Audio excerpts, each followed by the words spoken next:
তারা তাদের মতো সুখে আছেন এবং এবারে শিক্ষার্থীদেরকে হতাশার মধ্যে নিমজ্জিত করে রেখেছেন।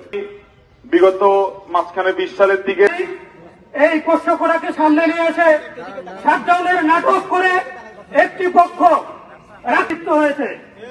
আমরা সেই সব শিক্ষক কর্মকর্তাদেরকে জানিয়ে দিতে চাই, শিক্ষার্থীদের কোনো শিক্ষা কার্যক্রম নাই, কোনো কিছু নাই, না যে এটার সমাধান কবে হবে, কিভাবে হবে। আমরা আমাদের সম্মানিত শিক্ষকবৃন্দ, আপনারা এই যে শাটডাউন নামক যে নাটকের পায়তারা করছেন, আমাদের শিক্ষা জীবন যে হুমকির মধ্যে ফেলে দিচ্ছেন, আমরা অনুরোধ করব আপনারা এটা উইথড্র করুন এবং আমাদেরকে পড়ালেখা করে স্বাভাবিক জীবনে যাওয়ার জন্য সুযোগ করে দিন। প্রত্যেকটা ডিপার্টমেন্টের শিক্ষকরা যেন ক্লাস নেওয়া শুরু করতে পারেন, এই পরিবেশ চালু করার অনুরোধ জানিয়ে আমার বক্তব্য শেষ করছি। আসসালামু আলাইকুম ওয়া রাহমাতুল্লাহ। বক্তব্য নিয়ে আসছে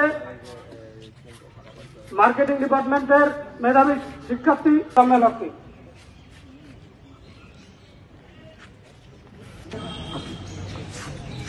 25 তারিখ আমাদের রাষ্ট্র নির্বাচন হওয়ার কথা ছিল।